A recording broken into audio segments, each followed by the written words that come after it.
अस्सलाम वालेकुम। मेरा नाम डॉक्टर आसिफ है। अगर एक मरीज़ को कोई एक जोड़ में दर्द हो और वो दर्द बहुत शदीद हो जाए, यहाँ तक कि जॉइंट स्वेल कर जाए, लाल हो जाए, मरीज़ को बुखार शुरू हो जाए, तो ज़्यादा चांसेस हैं कि मरीज़ को इन्फेक्शन हुई है, जिसे सेप्टिक आर्थराइटिस कहते हैं। जी, जोड़ की इन्फ्लेमेशन को सेप्टिक आर्थराइटिस कहते हैं। मुख्तलिफ़ कॉजेज़ हैं, किन मरीज़ों को होता है, कैसे डायग्नोस करना है और ट्रीटमेंट ऑप्शंस क्या हैं, ये आज डिटेल में डिस्कस करेंगे। अगर जहन में कोई क्वेश्चंस आए तो कमेंट सेक्शन में लिखिएगा, मैं आपको रिप्लाई करूँगा। ये वीडियो लेक्चर्स आपके कॉन्सेप्ट्स क्लियर करने और बहुत सारे एग्जाम्स पास करने में हेल्प करेंगे। वीडियो को लाइक करें, चैनल सब्सक्राइब करें और बेल आइकन ज़रूर प्रेस करें ताकि तमाम वीडियोस आपको टाइमली पहुंचती रहें। आइए लेक्चर स्टार्ट करते हैं। बिस्मिल्लाहिर्रहमानिर्रहीम। जॉइंट में इन्फेक्शन हो जाए तो इट्स डिफरेंट फ्रॉम इन्फ्लेमेशन। अब हम इन्फेक्शन की बात कर रहे हैं। ऑफ कोर्स इन्फेक्शन की वजह से इन्फ्लेमेशन हो जाएगी। नेटिव यानी कि एक नॉर्मल जॉइंट की इन्फेक्शन भी हो सकती है और प्रोस्थेटिक जॉइंट की इन्फेक्शन भी हो सकती है, जो कि बाद में हमने उसको लगाया हो प्रोस्थेटिक, तब जॉइंट रिप्लेस किया गया हो। यूजुअली वन जॉइंट, मगर एक से ज़्यादा भी इन्वॉल्व हो ज़रूर सकते हैं। ऑर्गेनिज्म क्या है जी? Staphylococcus aureus. जो मोर मोर फ्रीक्वेंट है वो स्टेफ ऑरियस है। कॉज हर एक को नहीं हो जाएगा। रिस्क फैक्टर्स क्या है? वो जिनकी एज ज़्यादा है, जिनको डायबिटीज़ है, पहले से कोई आरए, गाउट, ऑस्टियोआर्थराइटिस है, जॉइंट की सर्जरी की गई है पहले से, हिप नी रिप्लेस्ड है, डिक्रीज इम्यूनिटी है, फॉर एग्जांपल HIV, कोई स्किन की इन्फेक्शन है जो इतनी डीप जाके जॉइंट को इन्वॉल्व कर सके। रेयर है मगर पॉसिबल जरूर है। मरीज कैसे प्रेजेंट करेगा? सिंगल स्वोलन जॉइंट है, पेन होगा, एक्टिव या पैसिव मूवमेंट्स पे। एक्टिव मूवमेंट वो है जो मरीज खुद परफॉर्म कर ले, पैसिव वो है जो एग्जामिनर परफॉर्म करे। वेरी रेयरली पॉली आर्टिकुलर हो सकता है। फीवर होगा, यस चांसेस है, फीवर्स है, राइगर्स है। अभी डिपेंड करता है कि पेन वहां होगा जहां पर, अब अगर मरीज को कोई क्लैविकल का पेन है, रिब का किसी के सबसिस है, तो उसको चेस्ट पेन होगा। सेक्रो आइलियम है तो पेन बटॉक्स में जाएगा। अकॉर्डिंगली पोजीशन वैसी ही होती रहेगी। साइंस की बात करता हूं तो ज्यादातर नी जॉइंट की इन्वॉल्वमेंट होती है। तो नी जॉइंट वार्म होगा,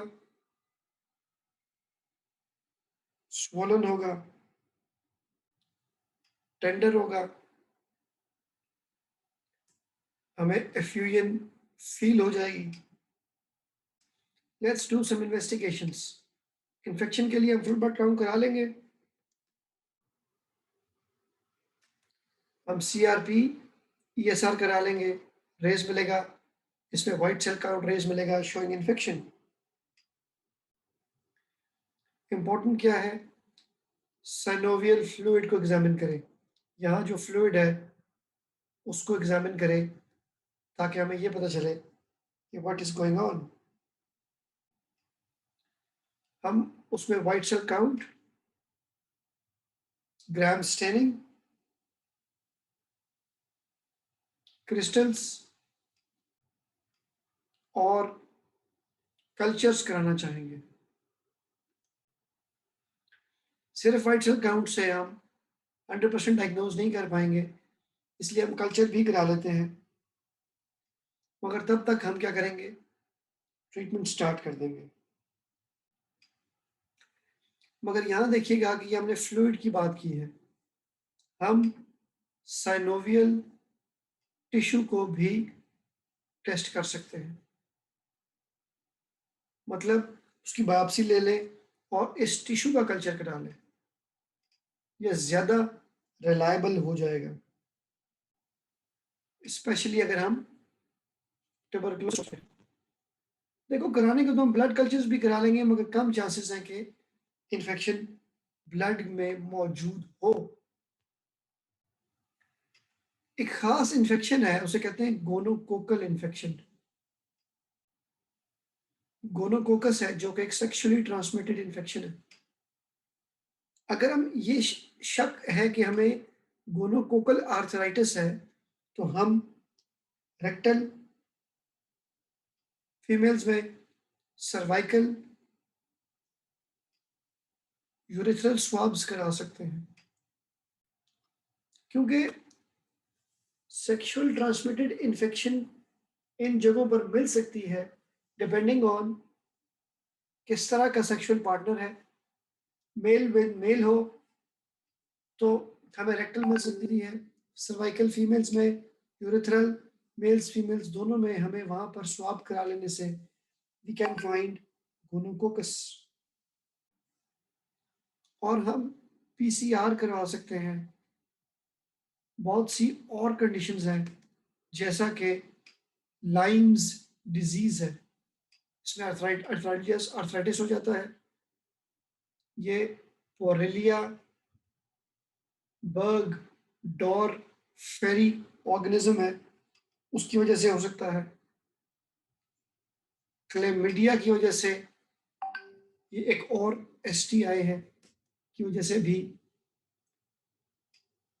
सेप्टिक आर्थराइटिस हो सकता है। तो हम ये कुछ टेस्ट करा सकते हैं। Any question so far?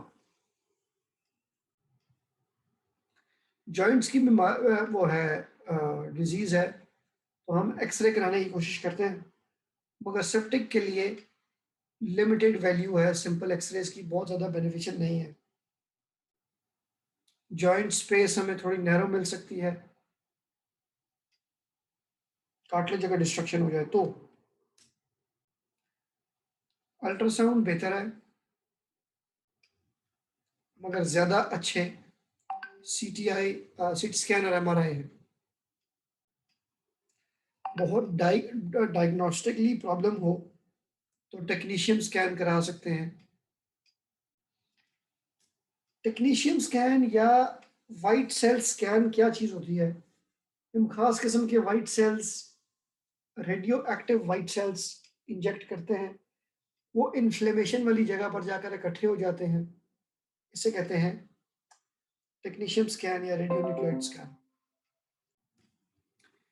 Having said that, अगर मैं कहूं कि सेप्टिक का ट्रीटमेंट क्या होना चाहिए, तो what do you think Ahmed? Sir जो पॉजिटिव इन्फेक्टिव है उसको एंटीबायोटिक। ठीक, पहले एम्पेरिकल एंटीबायोटिक्स दें और इसके बाद जब कल्चर्स आ जाएं तो फिर स्पेसिफिक एंटीबायोटिक्स दें। फ्लूक्लोक्सिसिन से स्टार्ट लें, क्योंकि हमने कहा कि स्टेफिलोकोकस इंपॉर्टेंट है। अगर MRSA है, मेथिसिलिन रेजिस्टेंट है स्टेफिलोकोकस ऑरियस, फिर आप क्या दे सकते हैं, वैनकोमाइसिन, टाइकोप्लानिन वगैरह दे सकते हैं। गोनोकोकल आर्थराइटिस सोच रहे हैं हम, हमें शक है, तो फिर हम सेफोटाक्साइन दे सकते हैं, कैफ्ट्रिएक्सोन दे सकते हैं। ठीक है, एंटीबायोटिक्स इज गुड, मगर हो सकता है हमें जॉइंट्स को ड्रेन करना पड़ जाए, यानी उसके अंदर से फ्लूइड को, पस को रिमूव करना पड़े, स्प्लिंट करना पड़ जाए। स्प्लिंट क्या होता है? जॉइंट की मूवमेंट को स्टॉप कर देना, किसी एक खास जगह पे ला के, नी को जैसे 90 डिग्रीज पे ला के उसके कास्ट इस तरीके से लगा दी जाए कि मजीद वो मूवमेंट ना कर सके। इन्फेक्शन ज़्यादा जल्दी बेहतर हो जाती है। This is all about septic arthritis. कोई सवाल है तो बताएं। चूंकि हमने क्रिस्टल्स की बात की है,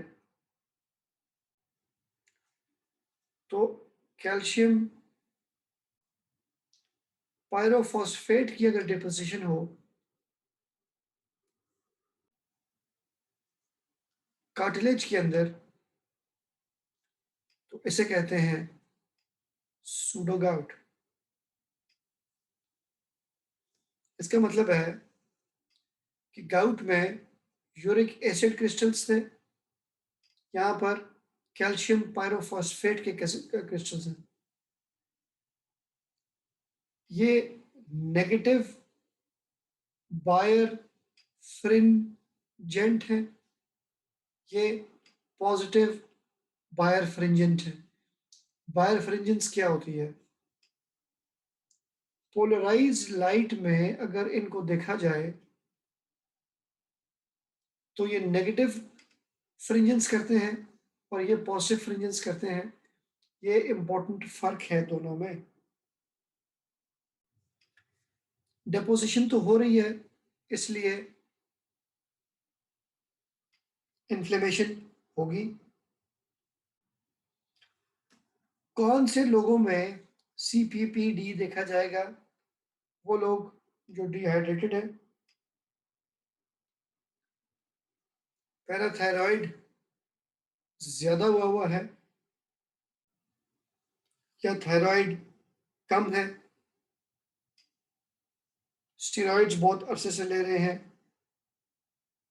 इंपॉर्टेंट है हीमोक्रोमेटोसिस के पेशेंट्स में, विल्सन्स के पेशेंट्स में, ये लिवर डिजीज के पेशेंट्स हैं, उनमें ये डिपोजिशन देखी जा सकती है। एक्रोमेगैली ग्रोथ हार्मोन जिसमें ज़्यादा हो, जो लगातार डायलिसिस करा रहे हो, तो ये हमें रिस्क फैक्टर्स जहन में रखने हैं। ये भी मोनोआर्टिकुलर करा सकता है, ओलिगो यानी 5 से कम की इन्वॉल्वमेंट हो सकती है। वैसे ही इन्फ्लेमेशन होगी तो इन्फ्लेमेशन इन्फ्लेम्ड जॉइंट्स होंगे, उसको मैं बार बार एक्सप्लेन नहीं करना चाहता। Red, warm, tender. Destructive arthropathy जरूर होगी, यानी कि डिपोजिशन की वजह से अब कार्टिलेज है, तो ये कार्टिलेज में जाकर डिपॉजिट हो जाते हैं। नी, रिस्ट, हिप्स, शोल्डर्स। एक्सरे में जो हमें कार्टिलेज है वो कैल्सिफाइड मिलेगी, वाइट हो जाएगी। अल्ट्रासाउंड भी पिक कर लेगा, CT पिक करेगा, मगर जॉइंट एस्पिरेशन पे हमें CPPD क्रिस्टल्स मिलने चाहिए हैं। मैनेजमेंट क्या है? कोई स्पेसिफिक ट्रीटमेंट हमारे पास अभी तक नहीं है। So we need to treat the underlying cause। तब तक सिम्टम्स को रिलीफ करें, पेन रिलीफ करें, एस्पिरेशन करें जॉइंट की, ताकि एक्स्ट्रा जो लिक्विड है, फ्लूइड है इन्फ्लेमेशन का, वो निकाला जा सके। एनसेड्स हैं, इंट्रा आर्टिकुलर स्टीरॉइड्स हैं, सिस्टमिक यानी कि ओरल स्टीरॉइड्स भी दिए जा सकते हैं, और कॉल्चिसिन एक्यूट इवेंट में ट्राई की जा सकती है। एक नेगेटिव है और एक पॉजिटिव है। तो negative is gout, positive is pseudo gout. उसमें पंच्ड आउट लीजन्स हैं, जैसे माउस ने उसको ईट कर दिया हो, इसमें ऐसा नहीं है। ट्रीटमेंट में भी थोड़ा फर्क है, प्रोफिलैक्सिस ट्रीटमेंट दे रहे हैं हम यहाँ पर। तो ये था आज का लेक्चर। उम्मीद है आपको वीडियो पसंद आई होगी। अगर जहन में कोई क्वेश्चंस आए तो कमेंट सेक्शन में लिखें, मैं आपको रिप्लाई करूँगा। वीडियो को लाइक करें, चैनल सब्सक्राइब करें और बेल आइकन ज़रूर प्रेस करें ताकि तमाम वीडियोस आपको टाइमली पहुंचती रहें।